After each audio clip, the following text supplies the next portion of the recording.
কল্পনা করুন ফেব্রুয়ারি ২৮ তারিখ আমেরিকা এবং ইসরায়েল যৌথভাবে ইরানে হামলা চালালো। লক্ষ্য তাদের মিসাইল শিল্প ধ্বংস করে দেওয়া। হামলার ঘোষণা দেওয়া হলো, আমরা তাদের মিসাইল শিল্পকে মাটির সাথে মিশিয়ে দেব। We are going to destroy their missiles and raise their missile industry to the ground. It will be totally, again, obliterated. এর মাত্র কয়েকদিনের মধ্যেই বিশ্বের সবচেয়ে গুরুত্বপূর্ণ জলপথ হরমুজ প্রণালী বন্ধ হয়ে গেল। ইরানের বিপ্লবী গার্ড ঘোষণা করল, এই পথ দিয়ে কোনো জাহাজ চলাচল করলে আগুন দিয়ে পুড়িয়ে দেওয়া হবে। ১৫০টির বেশি অয়েল ট্যাঙ্কার আটকে গেল সমুদ্রের বুকে। নমস্কার বন্ধুরা, আপনাদের স্বাগত জানাচ্ছি সোমিনারে। আজকের ভিডিওটা সিরিয়াস। আমরা কথা বলবো বিশ্বের সবচেয়ে ভঙ্গুর, সবচেয়ে গুরুত্বপূর্ণ এবং সবচেয়ে উপেক্ষিত স্থানটির সম্পর্কে। হরমুজ প্রণালী। এই প্রণালী বন্ধ হওয়ার মানে শুধু জাহাজ আটকানো নয়, এর মানে বিশ্বের তেলের সিংহভাগের সরবরাহ লাইন ছিঁড়ে যাওয়া। আজ আমরা দেখব কিভাবে এই সংকট তৈরি হলো, কেন বিশ্বের কাছে এর কোনো বিকল্প নেই এবং শেষ পর্যন্ত কোন পথ বেছে নেবে উপসাগরীয় দেশগুলো। প্রথমে মানচিত্রটা দেখে নেওয়া যাক। হরমুজ প্রণালী আসলে কি? এটা হচ্ছে পারস্য উপসাগর আর ওমান উপসাগরের মধ্যে সংযোগকারী এক সরু ঘাড়ের মতো পথ।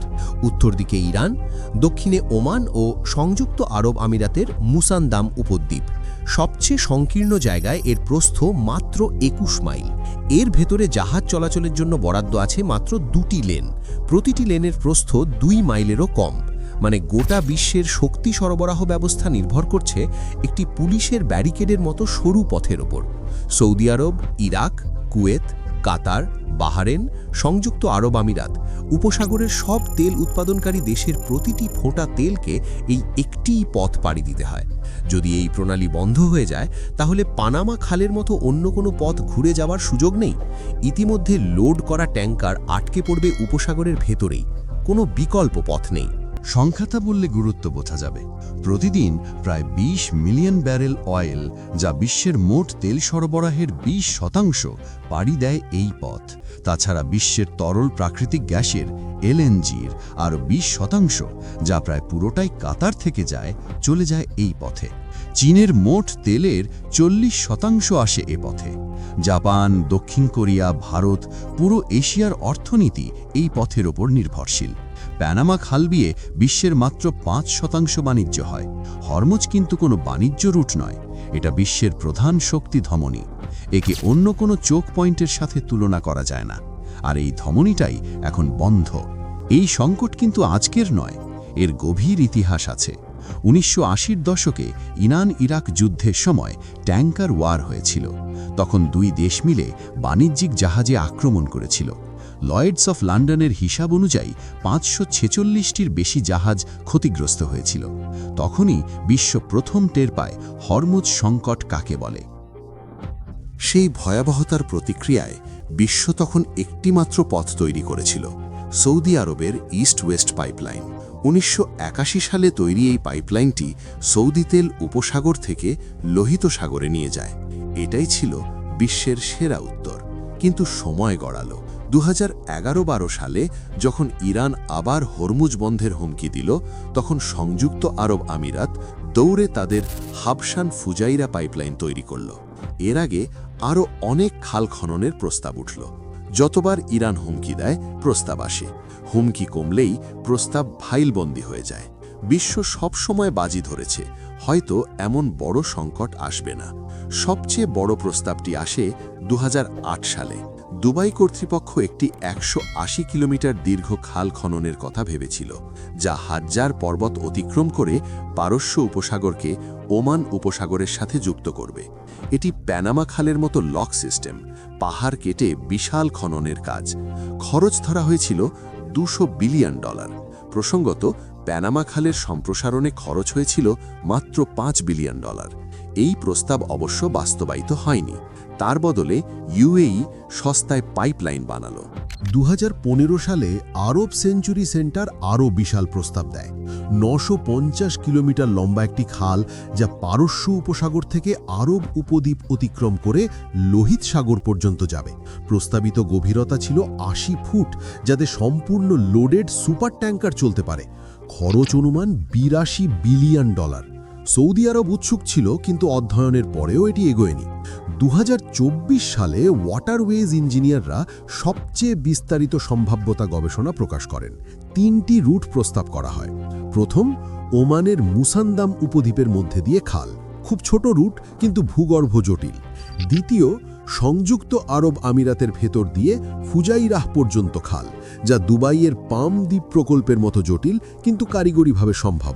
তৃতীয়, সবচেয়ে ভবিষ্যৎবাদী প্রস্তাব, মেসোপটেমিয়ান মাল্টিমোডাল মেরিটাইম ক্যানাল।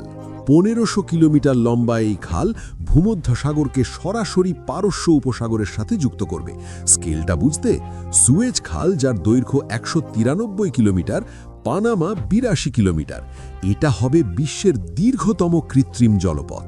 কিন্তু এসব প্রস্তাব শুধু কাগজেই রয়ে গেল, কারণ রাজনৈতিক ইচ্ছাশক্তি আর অর্থায়নের সংস্থান হয়নি। এখন এই মুহূর্তে যখন 150টি ট্যাঙ্কার আটকে আছে, তখন এই কাগজের প্রস্তাবগুলো আবার টেবিলে উঠে এসেছে। কিন্তু তৈরি করে দেওয়ার মতো সময় কি হাতে আছে?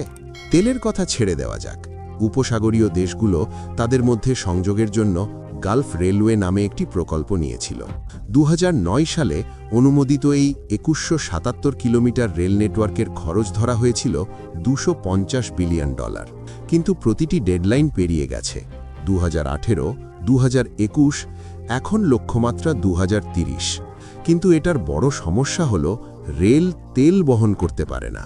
রেল পণ্যবাহী জাহাজের মাল সরাতে পারবে, কিন্তু হরমুজের 20 মিলিয়ন ব্যারেল তেলের চাপ নিতে পারবে না। ইরাক তো এখন আর্থিক জরুরি অবস্থায়। তাদের রাজস্বের 90% আসে তেল থেকে, আর সেসব তেল যায় হরমুজ দিয়ে। তাদের 3টি পুরনো প্রকল্প জরুরি ভিত্তিতে খুলতে চাচ্ছে: Iraq Jordan pipeline, Kirkuk Sehan pipeline তুরস্ক হয়ে ভূমধ্যসাগর, এবং ইরাক সিরিয়া পাইপলাইন। কিন্তু এই রুটগুলো ধারণ ক্ষমতার দিক থেকে হরমুজের তুলনায় নিতান্তই নগণ্য। এগুলো লাইফলাইন তো বটেই, কিন্তু সলিউশন নয়। এখন পর্যন্ত এই সংকটে যেটা কাজ করছে সেটা হচ্ছে সৌদি আরবের ইস্ট ওয়েস্ট পাইপলাইন। আরামকোর সিইও 10 মার্চ জানান তারা জরুরি ভিত্তিতে পাইপলাইনের ধারণ ক্ষমতা বাড়িয়ে 60 মিলিয়ন ব্যারেল করে দিয়েছেন। কিন্তু সমস্যা হলো ইয়ানবু বন্দর। এই বন্দর দিয়ে সর্বোচ্চ 4.5 মিলিয়ন ব্যারেল তেল জাহাজে তুলতে পারে। মানে পাইপলাইন যতই শক্তিশালী হোক না কেন, বন্দরটাই বটলনেক হয়ে দাঁড়ালো। আর অপর পাশে ইউএইর হাবশান ফুজাইরা পাইপলাইন সর্বোচ্চ 1.8 মিলিয়ন ব্যারেল সরবরাহ করতে পারে। কিন্তু ইরান ইতিমধ্যেই ফুজাইরা টার্মিনালে হামলা চালিয়ে দিয়েছে। আর সবচেয়ে বড় কথা, যে ট্যাঙ্কারগুলো ইয়ানবু বন্দর থেকে এশিয়ায় যাবে, তাদেরকে যেতে হবে বাব এল মান্দেব প্রণালী দিয়ে। এই প্রণালীতে গত 2 বছর ধরেই হুথি বিদ্রোহীরা জাহাজে হামলা চালাচ্ছে।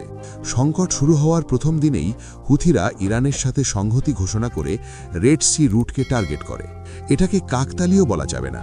বিশ্বের সবচেয়ে বড় হরমুজ বাইপাসটি এমন একটি যুদ্ধাঞ্চলে গিয়ে পড়ছে যেটা মূল প্রণালীর চেয়েও কম বিপজ্জনক নয়। বিশ্ব বাজি ধরেছিল 2টো চোক পয়েন্ট একসাথে বন্ধ হবে না।